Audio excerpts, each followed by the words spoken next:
Minute ধরে এখানে আটকে রয়েছে। আসলে সেদিনের ব্যাপারটা ঠিক কতটা আমার মনের ওপর দিয়ে এফেক্ট করেছে সেটা বুঝতে গেলে আগে কিছু কিছু কথা বলে নেওয়া খুব প্রয়োজন। এখনো ঘুম থেকে ওঠেনি, কালকে অনেক রাত্রির অবধি পড়াশুনো করেছে। এই মাসটা শেষ হলেই তো কন্টিনিউয়াস পরীক্ষা। যে আবার রেখা পিসি মানে সূর্যের আম্মার পা মুচকে গেছে। এখন যাই সূর্যকে নিয়ে আসি। আজকে ওখান থেকে এসেই ওর হচ্ছে ফিজিক্যাল এক্সারসাইজের স্যার আসবে, তার কাছে ওর ট্রেনিং আছে। রোদ্দুর অক্সিলিয়ামের স্কুল বাস জিজ্ঞেস করি। Saint Augustine. Thank you. 5 minute ধরে এখানে আটকে রয়েছে। না সামনে এগোতে পারছি আর না পিছনে যেতে পারছি। কি অবস্থা, কিছুতেই যেতে পারছি না, সব স্কুলের ভিড়।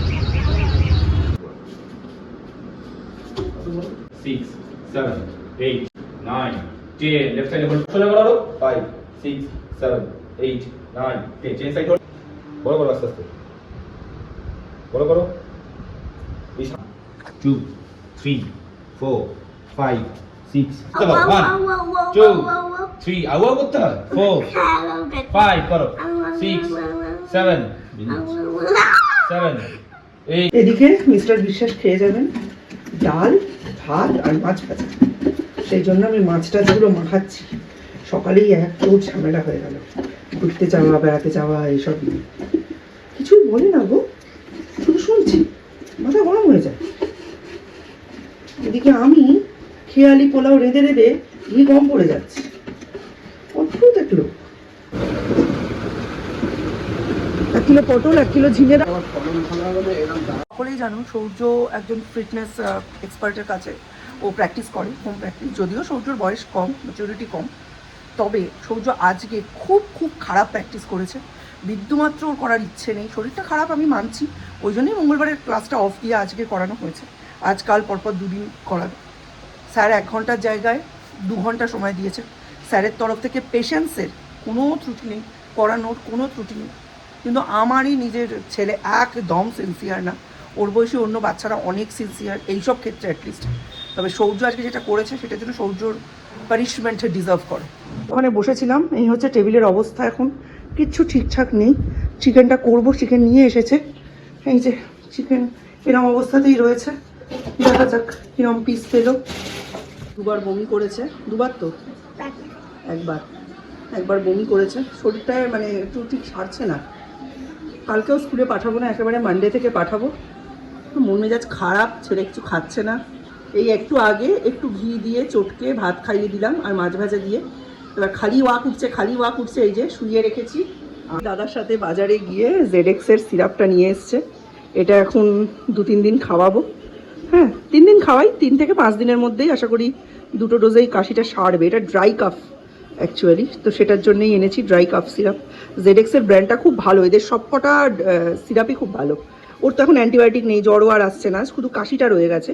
কাশিটা কিন্তু জ্বরের সময় ছিল না, জ্বর সেরে যাওয়ার পরে কাশি হলো। আর এই কাশি সারতে কিন্তু ভীষণ সময় নেয়, তাই এটা। এদিকে 2টো বেজে গেছে, এখনও আমার মাংস নাড়া চলছে। দিইনি ওকে, ওর জন্য হালকা করে একটা হয়েছে পেঁপে আর রাঙালু দিয়ে, সেটাই খাবে। আর এই হচ্ছে আমার আর সৌম্য। আজকে হচ্ছে 9 তারিখ। আজকে গিয়ে ফাইনালি আমার গ্যাস শেষ হলো।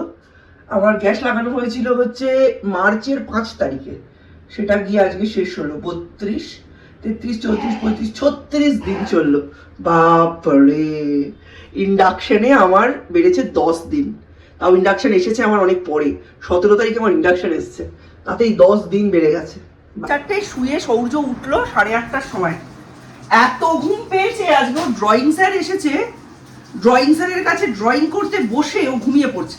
লিটারালি দেখুন আমার 2টো চোখের তলায় কালি পড়ে গেছে। আমাদের 2-3 রাত ঘুম নেই। সৌম্যর জন্য রাত জাগা শেষ হলো, সূর্যের জন্য শুরু হলো।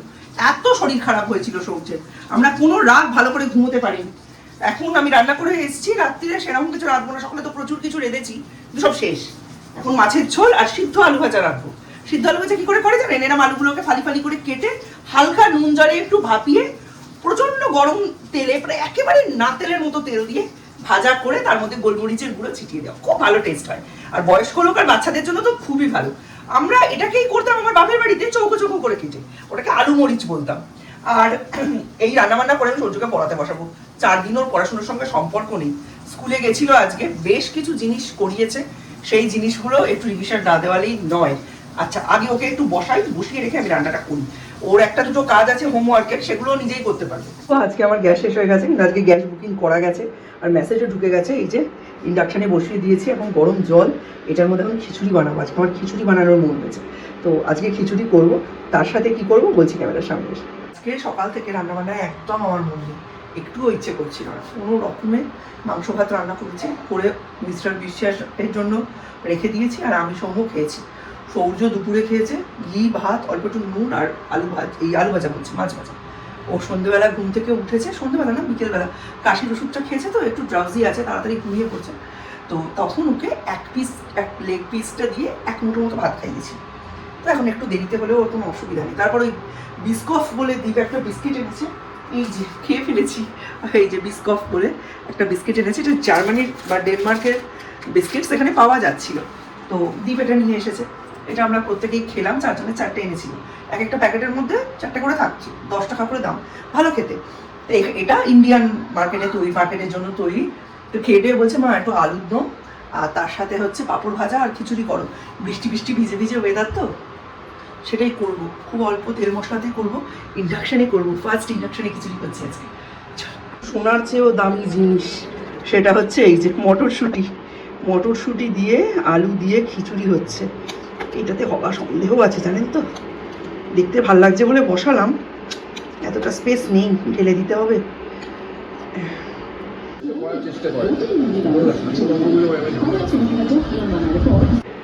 লাস্ট ভিডিওর 24 ঘন্টা পরে আবার ক্যামেরায় এলাম। মেন্টাল কন্ডিশন একেবারেই ভালো নেই, কেন নেই সেটা সামনাসামনি না এলে আপনাদের বোঝাতে পারছি না। তবে এখন ইন্ডাকশানে একটু চা করছি, চাটা খেয়ে আমি আর মিস্টার বিশ্বাস সৌর্যকে নিয়ে একটু বেরোবো। উনি স্টেশন থেকে কল করবেন বলেছেন, তো উনি কল করলে আমরা যাব, গিয়ে একটু বেরোবো। আমাদের কিছু কাজ আছে, সেগুলো মিটিয়ে নিয়ে তারপরে ফিরবো। রাত্রে ভিডিওটা এন্ড করার আগে অবশ্যই আপনাদের সামনে আসবো, এসে বলবো। মেন্টাল কন্ডিশন এখনও 24 ঘন্টাতেও কিছুমাত্র রিকভার হয়নি, চলছে একরকম। সেদিনের পরে স্বাভাবিক হয়ে ওঠাটা খুব কঠিন ছিল, তবে এখন আমি মোটামুটি ঠিক।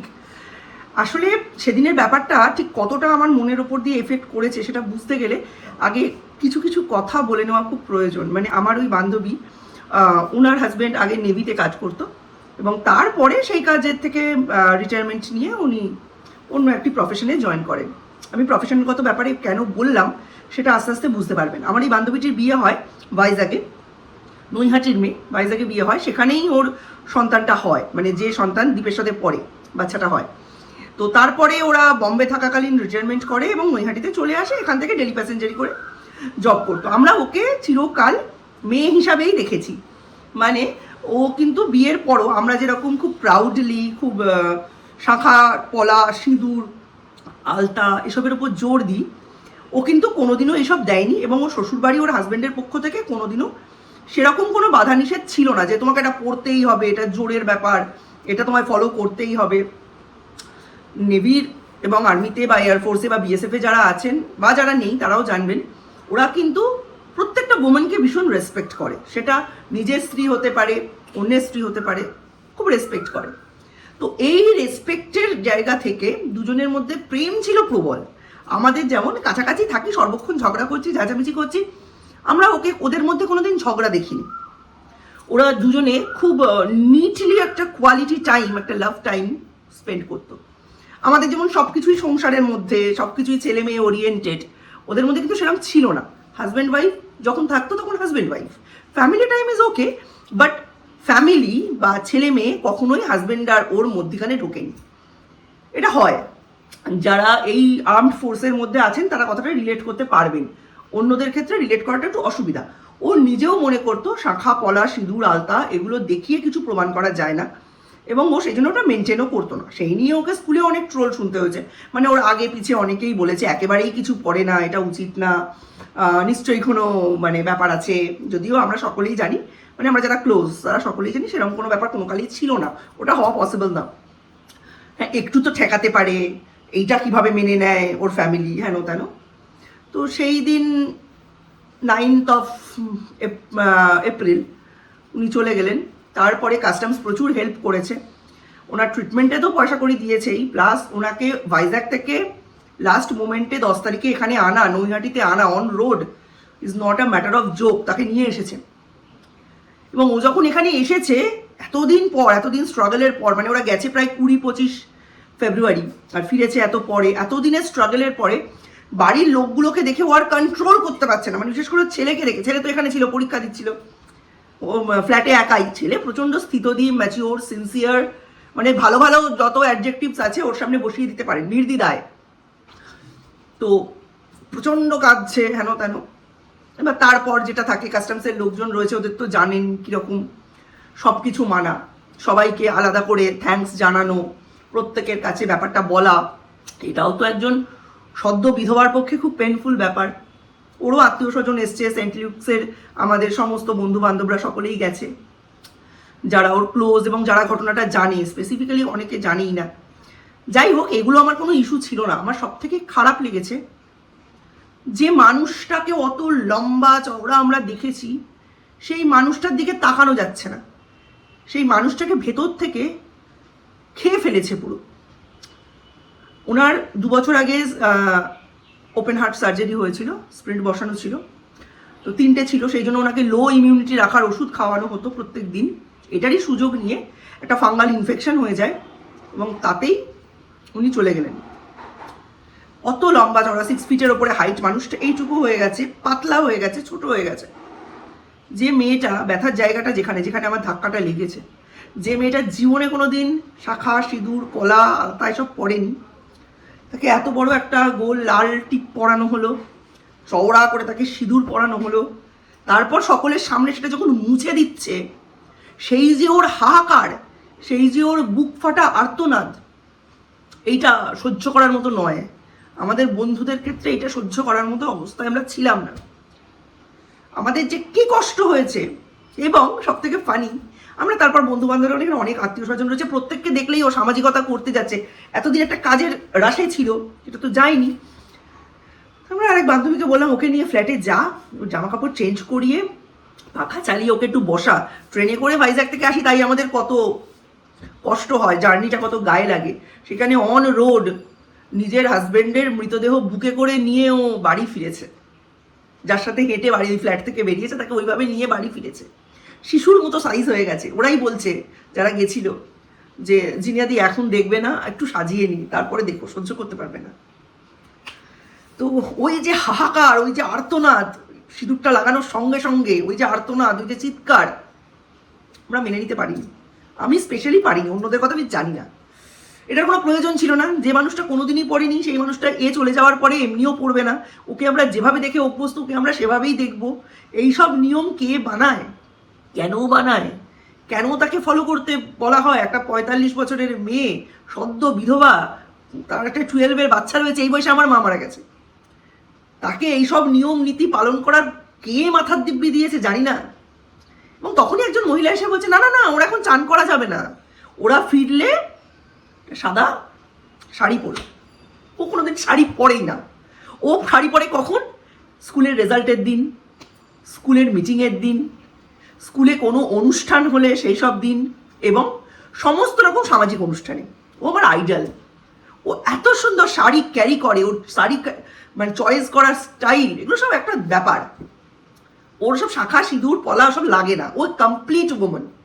ও আমাদের এখানে কলেজের এবং একটা স্কুলের দুটোতেই পড়াতো। প্রচুর প্রাইভেট টিউশন করেছে একটা সময়। এখনো দাদার চাকরিটা ওই পাবে। সেই মানুষটাকে আজকের দিনে ওর ওই মেন্টাল কন্ডিশনে দাঁড়িয়ে একটা সাদা শাড়ি পরানোর কি খুব দরকার ছিল? ওকে কি কোনোভাবে একটু রেহাই দিয়ে ওকে একটা হালকা কালারের নাইটি পরা, তারপর একটা হালকা কালারের গাউন পরানো যেত না? কি নিয়ম? যারা আজকে দেখবে তারা অদূর ভবিষ্যতে ওর পাশে থাকবে না। আর ও স্বয়ং সম্পূর্ণ। ও এত জার্নি করেছে, ওখানে এত স্ট্রাগল করেছে। ভাইজ্যাগের ওদিকে জানেনি যে ওখানে কোনো আলাদা করে লোক রাখতে দেয় না। এতদিন সব সামলেছে। এই দৌড়োদৌড়ি, ডাক্তারদের সাথে কথা বলা, মিটিং করা, জেরক্স করা, প্রিন্ট আউট বের করা, সব করেছে ও একা হাতে। ওর বোনের বড় গেছিল, পরে কাস্টমসের বেশ কিছু লোকও গেছিলেন, তারাও সাহায্য করেছেন। কিন্তু একজন স্ত্রী হিসাবে নিয়ে গিয়ে এতটা করা, এটাও তো একটা লড়াই। সেই লড়াইয়ের পরে এসে এই জিনিসটা মেনে নেওয়া যায় না, আমি মানতে পারবো না। এবং সেই ঘটনার পর আমার আর ওখানে থাকতে ইচ্ছে করেনি, কিছু তো দেখার নেই। ছেলেটা চলে গেছে বাবার শেষ কাজ করতে, কাঁধ দিতে হবে, মুখে আগুন দিতে হবে, যাই হোক কষ্টের ব্যাপার, কিন্তু করতে তো ওকেই হবে, এটা ওর দায়িত্ব, করে নেবে, ঠিক আছে। কিন্তু যে এতদিন লড়াইটা করে এলো, করেও ফেলিওর হলো, বাঁচিয়ে আনতে পারলো না, তার সঙ্গে ওই মুহূর্তে নিয়ম নীতি নিয়ে এত ক্যাচড়া করা, এত রুড হওয়া, এত নিয়ম নিষ্ঠ হওয়ার কোনো প্রয়োজন নেই, ছিল না।